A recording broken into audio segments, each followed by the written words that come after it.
আমি নেব ছবি নেব। প্রিয় দর্শক, আপনারা দেখতে পাচ্ছেন আমরা এসেছি দলদলি চা বাগানে। এখানে এসে আমরা সবাইকে পুরাতন কাপড়গুলা, এই আলামিন, যেগুলা পুরাতন কাপড়গুলো আমরা সবাইকে যার মতন বেছে আমরা দিয়ে দিব। যার যেটা যার যেটা প্রয়োজন সেটা ওনারা নিয়ে যাবে এবং আমরা পরবর্তীতে আপনারা যা দিবেন আমরা এখানে এনে দিব এবং বিভিন্ন বাগানে নিয়ে দিব। আমরা এখানে পেয়েছি একজন স্থানীয় সাংবাদিক, আমরা চা শ্রমিকের একজন সাংবাদিক, আমরা ওনার কাছে একটু জানতে চাইব যে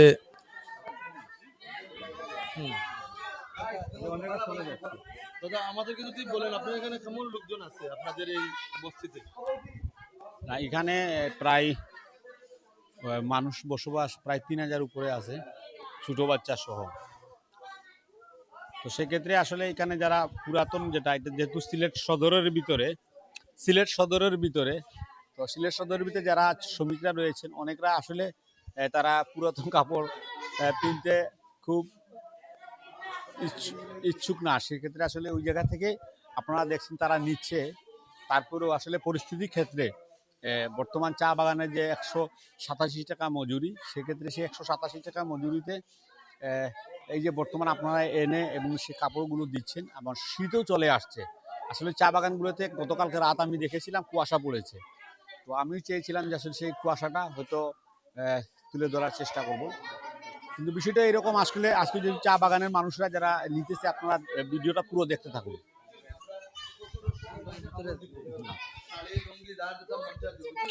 তো হ্যাঁ বুঝছি। তো তো এই জায়গা থেকে নতুন করে এই জায়গা থেকে দেওয়া হচ্ছে। তো সেক্ষেত্রে আসলে পুরাতন কাপড়গুলো দেওয়া হচ্ছে। আসলে সেই জায়গা থেকে তারা পরবর্তীতে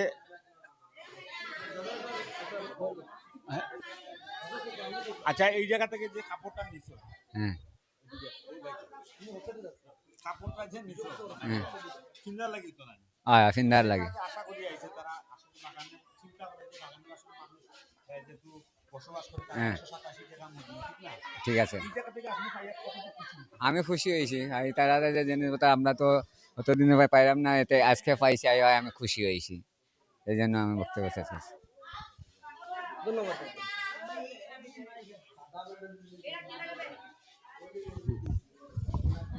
প্রিয় দর্শক, আপনারা দেখতে পাচ্ছেন। আচ্ছা, তুমি যে এই যে গেঞ্জিটা নিলা, কেমন লাগলো তোমার? ভালো। আচ্ছা, তুমি কি এটা পরবা? হ্যাঁ। এটা এটা কুচিয়া দুইয়া এরপরে পরবা না? হ্যাঁ। আচ্ছা, তোমার নাম কি? সজীব। হ্যাঁ, সজীব দাস। আচ্ছা, সদীপ দাস। আমরা আরেকটা ছোট মোনাকে পেয়েছি, তোমার নাম কি? বিকাশ দাস। আচ্ছা, তোমার এটা কেমন লাগলো? ভালো লাগছে। ভালো লাগছে না? আচ্ছা আচ্ছা, ঠিক আছে। তোমার নাম কি? দীপ্ত দাস। দীপ্ত দাস। তুমি কি নিয়েছো? কাপড়। কি কি নিয়েছো আমাদেরকে একটু দেখাও যদি। তোমার কেমন লাগতেছে? ভালো।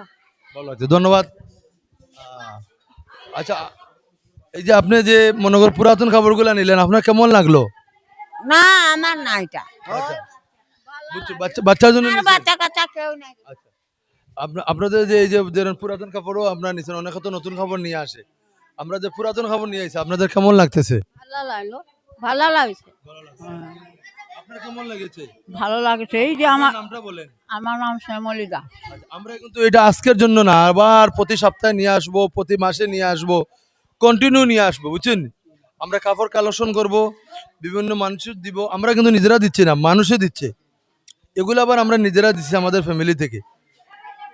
আমরা পরবর্তীতে আমরা মানুষের কাছে উঠাইয়ে, আমাদের মহল্লা থেকে উঠাইয়ে, যে এখান থেকে পারি উঠাই আপনাদের জন্য নিয়ে আসবো, বুঝছেন?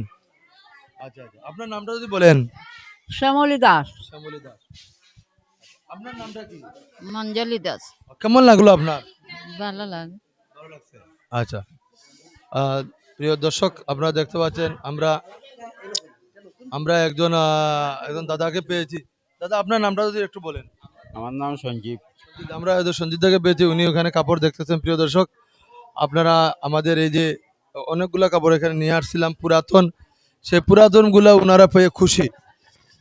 ওনারা পুরাতন কাপড়গুলা ওনারা পেয়ে খুশি। আরো আরো আসতেছে, কিন্তু আমরা দিতে পারি না। প্রিয় দর্শক, অনেকে আসতেছে কিন্তু অনেকের চাহিদা মতন আমরা কাপড়গুলা দিতে পারি না। আমরা আসলে খুব ভারাক্রান্ত হৃদয় নিয়ে এখান থেকে চলে যাচ্ছি, কিন্তু ইনশাল্লাহ আমরা আগামী সপ্তাহ আগামী মাসে প্রতি বছর মানে প্রতি মাসেই আমরা এখানে 2-3 বার আসবো, এসে এখানে ভালো ভালো কাপড় দিয়ে যাব। আপনারাও যদি আমাদেরকে সাহায্য সহযোগিতা করেন, আপনাদের পুরান কাপড়গুলো বাসার যে আপনাদের পুরাতন কাপড় যেগুলো আপনারা পরিধান করেন না, আলমারিতে রেখে দিয়েছেন কি আন্নাতে রেখে দিয়েছেন, যে কাপড়গুলো আপনারা সবসময় দেখেন, আপনাদের আপনাদের কাপড়গুলো রেখে এবং আপনাদের যেগুলা ব্যবহারিক কাপড়গুলো রেখে তার পরবর্তীতে যে কাপড়গুলো আপনারা যদি আমাদেরকে দেন, তাহলে আমরা উনাদেরকে এখানে আমাদের খরচ করে এখানে এনে উনাদেরকে আমরা কাপড়গুলো বিতরণ করে দিব। প্রিয় দর্শক, তো আমরা এখন আছি দলদলি চা বাগান। দাদা, এখানে এই চা বাগানের নামটা দলদলি চা বাগান, এটা আপনার শহরের কাছাকাছি শাহেদগিয়ার পাশে। প্রিয় দর্শক, আপনারা আমাদের এই কাপড় পুরাতন কাপড়ের যে আমরা পুরাতন কাপড়গুলো দিছি, ওনারা খুশি, পুরাতন কাপড় পাইয়ে ওনারা খুশি। আচ্ছা দাদা, আমরা তো নতুন কাপড় আনতে পারি, পুরাতন কাপড় নিয়ে আসছি, আপনারা কেমন লাগছে? না, ভালোও লাগছে। ধন্যবাদ। দাদা কিন্তু বলেছেন যে নতুন কাপড় দেওয়ার সাধ্য নেই, কিন্তু ওনারা যে পুরাতন কাপড় নিয়ে আসছেন, ওনাদের চাহিদা মতন 2-1টি কাপড় ওনারা নিয়েছেন এবং ওনারা অন্তত আনন্দিত হয়েছেন। দাদা, আপনার একটু পরিচয় দিয়া যদি আপনার আমাদেরকে একটু দেন। আমি দলদলি যুব সংঘের সভাপতি। তো এই জায়গার আজকে যারা আপনারা নিয়ে আসছেন, আমরা খুবই আনন্দিত। পরবর্তী যাতে আমরা আশাবাদী, যারা আসছিল আজকে অনেকটা নেই নাই, তারা পুরাতন কাপড় এবং বেশি অংশ পুরনো কাপড় হওয়ার কারণে ওনারা হয়তো চলে গেছেন অনেকে।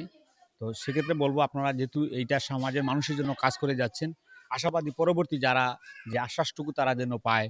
এবং সেক্ষেত্রে আমরা বলবো আসলে একটু একটু কইলেও বা যদি ভালো কাপড়টা কিংবা ইস্ত্রি যদি থাকতো কিংবা ধোয়া কাপড়টা থাকতো, তাইলে আমরা তাদেরকে, যদি এটা নিয়ে অনেক সময় প্রবলেম হতে পারে, সেক্ষেত্রে বল তাদেরকে তো আপনারা বলে দিচ্ছেন যে ধুয়ে পিন্দাবার জন্য। তো আমরাও সেই জায়গা থেকে বলছি, আপনারা যদি ওয়াশটুকু করিয়ে এনে দেন, আসলে আরো উপকৃত। ধন্যবাদ। দাদা কিন্তু খুবই সুন্দর একটা ইম্পর্টেন্ট কথা বলেছে, উনি কিন্তু আমার সহকর্মী সাংবাদিক। আপনার পত্রিকার নামটা যদি আমাদের একটু বলেন এবং আপনার নামটা যদি আমার পত্রিকা হচ্ছে স্মৃতির অ্যালবাম, আর আমার নাম হচ্ছে মনোরঞ্জন দাস। আমার সহকর্মী মনোরঞ্জন দাসকে আমরা ধন্যবাদ জানাচ্ছি এবং ওনার সাথে আমরা যোগাযোগ করে এখানে এসেছি। আমরা এই কাপড়গুলো কিন্তু আমাদের শুধু ফ্যামিলি কাপড়গুলো আমরা কিন্তু উঠেইবার সুযোগ পাইনি। আজকে আমাদের এলাকার সবার সাথে আমাদের আলাপ হয়েছে, সবাই বলেছেন যে যার যার তৌফিক অনুযায়ী সবাই আমাদের কাপড়গুলো আমাদের দোকানে এবং মসজিদে রাখবে। প্রিয় দর্শক, আমরা আপনাদেরকে এইরকম আরও বিভিন্ন জায়গায় নিয়ে যাব এবং আমরা কাপড় কালেকশন করি, এটা আমাদের কন্টিনিউ কাজ। আপনারা আমাদের যে ভিডিও দেখছেন, আমাদের ঠিকানা হলো সিলেট উপশহর সোহেল তালুকদার এন্টারপ্রাইজ। এখানে আপনারা আমাদের সহযোগী যে প্রতিষ্ঠান আছে, এখানে আপনারা রেখে দিতে পারেন এবং এখানে আপনারা সকাল 10টা থেকে রাত 10টা পর্যন্ত আপনারা এসে কাপড় দিয়ে দিতে পারবেন। ধন্যবাদ সবাইকে। এবং একজন বৃদ্ধ মানুষকে পেয়েছি, উনি কিছু প্যান্ট এবং একটা খুব ভালো শার্ট উনি এখান থেকে পছন্দ করে। দাদা, পুরাতন কাপড় আমরা নিয়ে আসছি, আপনার কেমন লাগলো এবং আমরা কি কি নিলেন একটু যদি বলতেন আমাদের। এটা আমরা কোনো সাহায্য পেলাম, এটা তো আমাদের একটা উপকার হইল। আমরা তো সবসময় কিনতে পারি না, ঠিক না? এটার জন্য আমরা একটু খুশি হইলাম যে আমরা মানুষের কাছে আপনার কি চাহিদা, এটা তো মানুষের কাছে আপনি কি চান, দেশের মানুষের কাছে আপনি কি চান? দেশের মানুষ সামনে তো সব ভালোবাসা, ভালো থাকবে, এটাই তো চাই আমরা। সবাই সুন্দর থাকবো, পরিবেশ সুন্দর থাকবো, বাচ্চা কাচ্চা সুন্দর থাকবো, এটাই তো আমরা চাই। আর কি চাই? আমরা তো আর কতদিন থাকবো, ঠিক না? এটাই তো আমাদের সুন্দর। আপনারা সুন্দর থাকলে আমরা সুন্দর, এটা সবে সুন্দর থাকবে। আপনার কোনো চাওয়া আছে দেশের মানুষের কাছে? চাওয়া কি, আপনারা তো থাকলে এক সহযোগিতা, তো আমরা তো আছি যতদিন আমরা তো থাকবো, সেই সহযোগিতাই, সেটা তো আমাদের চাই। ধন্যবাদ। ধন্যবাদ। আমরা এখান থেকে বিদায় নিচ্ছি। 24 ঘন্টা খবর আপনারা যে যেখান থেকে দেখছেন, সবাইকে ধন্যবাদ জানিয়ে আমাদের এই ভিডিও, মানবিক ভিডিওটুকু আপনারা সবাই শেয়ার করবেন, কমেন্ট করবেন এবং আমাদেরকে পরামর্শ দিবেন। সবাইকে ধন্যবাদ জানিয়ে আমি সোহেল তালুকদার সাংবাদিক আপনাদের কাছ থেকে বিদায় নিচ্ছি। আপনারা ভালো থাকেন, সুস্থ থাকেন, আপনাদের ফ্যামিলির জন্য আমাদের দোয়া রইল। শুভকামনা।